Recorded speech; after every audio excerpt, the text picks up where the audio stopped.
Welcome back dear student. तो आपका फिर से स्वागत है फार्मा गाइड हिंदी पे। तो डियर स्टूडेंट, आज हम फार्मास्यूटिक्स सेकंड के डी फार्मेसी सेकंड ईयर के डेंटल एंड कॉस्मेटिक प्रिपरेशन जो कि है चैप्टर नंबर 10 उसके एमसीक्यूज देखने वाले हैं और चैप्टर नंबर 9 के भी आपको जल्दी मिल जाएंगे। तो चलिए शुरू करते। The role of humectant in the toothpaste is, humectant का क्या रोल होता है टूथपेस्ट में? To retain the moisture, abrasive, flavouring agent या फिर बाइंडिंग। तो ह्यूमेक्टन का रोल है टूथपेस्ट में to retain the moisture. Option A is the correct answer.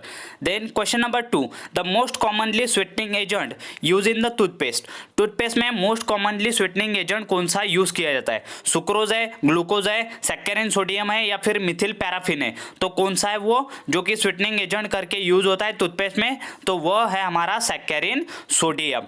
Then उसके बाद question number 3, the therapeutic agent which are use in the toothpaste is. Therapeutic agent जो कि टूथपेस्ट में यूज किया जाता है वो कौन सा है? क्लोराइड है, ब्रोमाइड है, टेट्राइड्स है या फिर फ्लोराइड्स है। तो कौन सा है वो है हमारा fluorides. Fluorides are the therapeutic agent which are use in the toothpaste.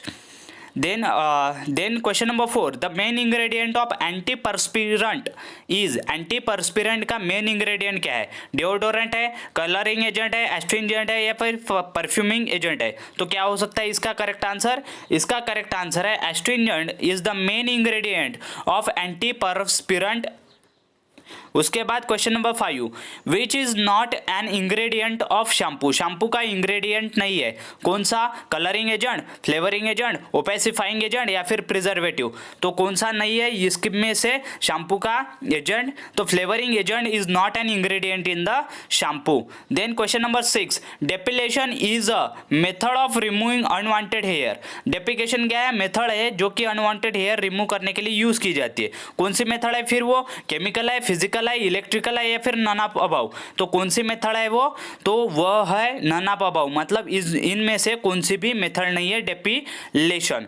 उसके बाद question number 7, is an essential components of epilatories. तो इपिलेटोरीज का इसेंशियल कंपोनेंट है, कौन है? प्रिजर्वेटिव है, ह्यूमेक्टेंट है या फिर लोकल एनास्थेटिक या फिर कलरिंग एजेंट। तो क्या हो सकता है करेक्ट आंसर? तो local anaesthetic is an essential component of epilators. Then question number 8, example of abrasive used in the toothpaste. Toothpaste में जो एब्रेसिव यूज किया जाता है उसका एग्जाम्पल क्या है? कैल्शियम कार्बोनेट, फ्लोराइन, ग्लिसरीन या फिर पोटेशियम क्लोरेट। तो क्या हो सकता है इसका करेक्ट आंसर? इसका करेक्ट आंसर है calcium carbonate is the abrasive used in the toothpaste. Then question number 9, which agent is use as a anti dandruff agent in shampoo. Shampoo में कौन सा एजेंट एंटी डैंड्रफ एजेंट करके use किया जाता है? Sodium lauryl sulphate, dibutyl phthalate या फिर N butyl acetate या फिर सेलेरियम सल्फाइड। तो कौन सा है इसका करेक्ट आंसर? इसका करेक्ट आंसर है सेलेरियम सल्फाइड, ऑप्शन डी। देन उसके बाद question 10, vanishing cream is an ointment under the class of lipid soluble base, oleaginous base, water soluble base या फिर absorption base। तो वैनिशिंग क्रीम क्या है? ऑइंटमेंट कौन से क्लास में आती है? वह आती है वाटर सोल्यूबल बेस के क्लास में। Then cold cream are water in type of borax cream या फिर oil in water type of borax cream या फिर water in oil, oil in water type of emulsion, oil in water या फिर water in oil type of emulsion. Option A, B, C, D कौन सा रह सकता है करेक्ट आंसर? ये आपने मुझे बताना है। उसके बाद question number 12, depilators are the substances which are used. Depilator ऐसे सब्सटेंसेस है जो कि यूज किए जाते हैं किसके लिए? Removal of hair without the removing skin, cleaning the skin, moisturizing, hair colour purpose. तो किस लिए डेपिलेटर्स यूज किए जाते हैं? Removal of hair without the removing skin. Then question number 13, which of the following wax is not used in a lipstick। Lipstick में यह wax use नहीं किया जाता, कौन सा? Ozokerite wax, candelilla wax, white bees wax या फिर सेट्रामाइड emulsifying wax. तो कौन सा वैक्स यूज नहीं किया जाता लिपस्टिक में? तो सेट्रामाइड इमल्सिफाइंग वैक्स यूज नहीं किया जाता। उसके बाद question 14, which component is used in the baby powder. Baby powder में कौन सा कंपोनेंट यूज किया जाता है? बोरिक एसिड, जेटेनो जिंक ऑक्साइड या फिर जिंक स्टेरेट या फिर स्टेरिक एसिड। तो कौन सा कंपोनेंट यूज किया जाता है बेबी पाउडर में? तो वो है हमारा boric acid. Then question number 15, cosmetic are not classified according to. Cosmetic classified नहीं किए जाते according to their use, their function, their colour या फिर देयर फिजिकल नेचर। तो किस अकॉर्डिंग जो है कॉस्मेटिक क्लासिफाई नहीं किए जाते? तो वो है देयर कलर, उनके कलर के अनुसार उन्हें क्लासिफाई नहीं किया जाता। Question 60, the preparation is used with in the mouth cavity for the cleaning purpose is known as. तो प्रिपरेशन जो माउथ कैविटी के लिए यूज किया जाता है क्लीनिंग पर्पज के लिए, तो उसे क्या कहा जाता है? Deodorant, dentifrices, insufflation, rouge. तो क्या कहा जाता है उसे कहा जाता है dentifrices.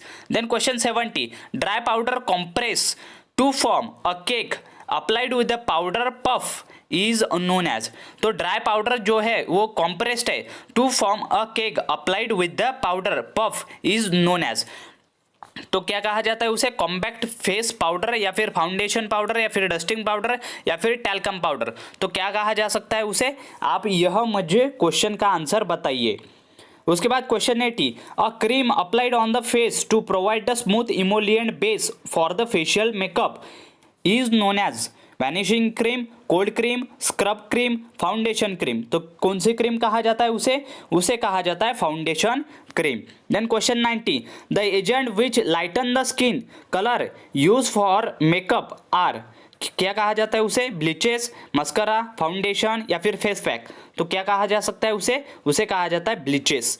Then hairs are removed by chemical method without injury is called epilation, waxing, depilation, shaving. तो क्या कहा जाता है उसे कहा जाता है depilation. Then last question, which of the following excipient is not used in the formulation of anti dandruff preparation? Lactose, glycerine, alcohol, perfume. तो कौन सा नहीं यूज किया जाता है? लैक्टोज। अगर यह वीडियो अच्छी लगती है तो लाइक कर दीजिए, चैनल को जरूर सब्सक्राइब कर दीजिए और ज़्यादा से ज़्यादा दोस्तों के साथ शेयर कर दीजिए। Thank you for watching video till and.